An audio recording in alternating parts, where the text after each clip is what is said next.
Division 3 is over for the morning. Division 1 is over for the morning. Time to turn the spotlight onto the Division 2 crews. Now for Division 2, like Division 1, it's a 3-day regatta, Friday, Saturday, and Sunday. So when we talk about crews going to the repechage, that will be tomorrow for Division 2. The other repêchages this afternoon are just for Division 1 and Division 3. And the advancement scenario here for the 8s is pretty clear. You win this heat and you're directly to the grand final. Otherwise, you get a second opportunity. So 3 boats racing for 1 position with your top overall seed, Western Washington, in the middle of the race course.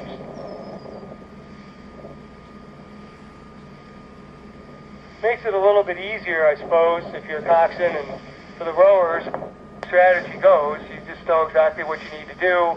You don't have to worry about, oh, I'm in second, but can we fend off third, or do we try to take over first, or anything like that. It's go for broke, get your bow ball out in front, try and keep it there the rest of the way. As Dave pointed out, the wind is pretty much a straight tailwind. It's been a fair course all day regardless. Just easier to steer when you have it straight behind you. They're announcing the 3 crews. And we have the beginning of the Division 2 portion of the regatta.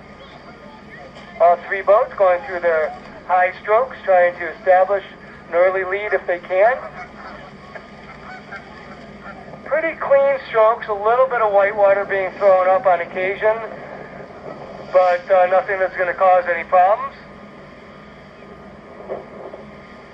No early leader just yet. It does look like Barry is starting to put their bow out in front. So it's Barry closest to us in red, and then you see Western Washington, all with the lime green, fluorescent green caps, and outside of them you have Mercyhurst. So it's very close here, very close early on. I mean, it's virtually dead across. If we had to call a leader at this point, I would say it's Western Washington. And yes, they are a little bit ahead now, but barely, and it's a virtual dead heat between Barry and Mercyhurst. So Western Washington out in front now by 3 or 4 feet. We're starting to get just a little bit of separation between second and third. So it's Mercyhurst in second and Barry in third. But Western Washington continues to be on the lead. Very, very close racing, probably one of the closest races that we've done all day in the first 500 meters. And I guess that's the nature of the progression, where only winning gets it done. And it's about 136 as Western Washington goes through in first. It's gotten tight again. We'll continue to call Mercyhurst in second and Barry in third, but it might just be the other way around, depending on when we make the call. It's a half a length, though, for Western Washington. And they don't really care that much what's happening in the seesaw battle between lane 2 and lane 4, which are Barry and Mercyhurst. All they care is they're half a length in the lead, and the lead gets them through to the final on Sunday. Barry has gone back into a clear second place position now. Their bow ball resting about halfway between the 5 and the 6 seat of the Western Washington crew. Now it's on the 6 seat. Now it's between 6 and 7, so that gives you an idea. At 750 meters, Western Washington is moving. As I was going through that little drill, though, we've seen Mercyhurst close back in and back into a virtual tie with Barry. So we've got a clear first place, which is Western Washington. Woohoo! From one stroke to the next, what's going on between Barry and Mercyhurst? They are really duking it out, and they are sort of holding tight with Western Washington about 6 full seats down.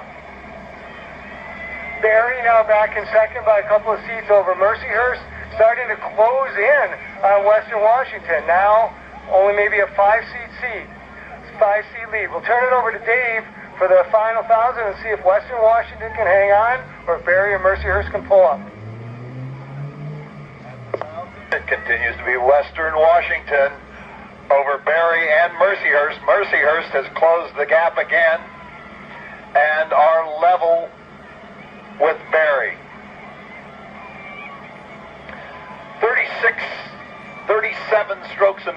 the rating of choice.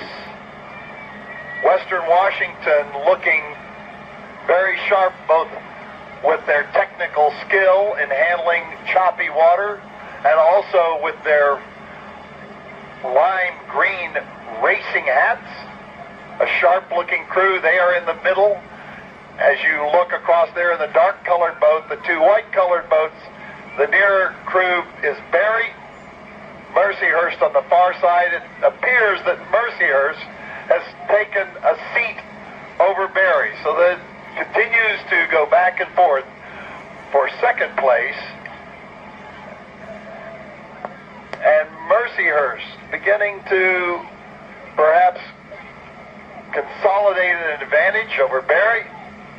Mercyhurst has about 3 seats on Barry, but they do not seem to be able to put a dent into Western Washington's lead. Western Washington, coxswain, sitting on the bow ball of Mercyhurst. Mercyhurst now 4 seats up on Barry.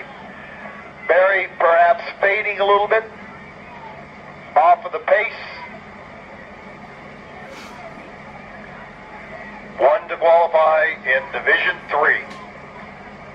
With 500 meters to go, the one right now for the time being is Western Washington.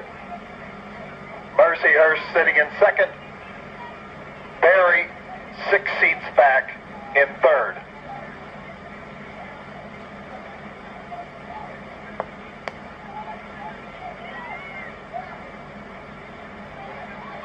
Barry down at 33, 34 strokes a minute.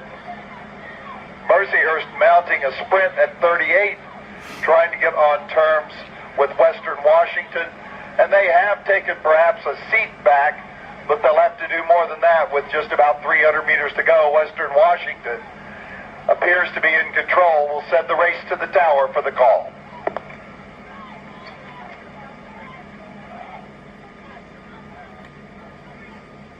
So coming into the last 250, out of lane number 3, center of the race course, Western Washington is holding it down the lead. But look out for lane number 4. Mercyhurst is the closest challenger, closely followed by lane number 2, which is Barry. Western has a very long history of winning this championship, 6 in a row from 2006 to 2007. But here comes lane number 4, Mercyhurst, coming strong.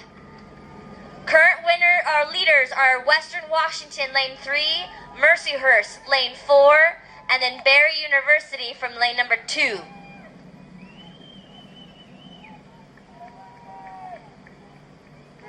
And unofficially, Western Washington crossed the line first, followed by Mercyhurst. And in the third position, woohoo! Go Western! The winner goes directly to the grand final, and the remainers will race tomorrow in the rep.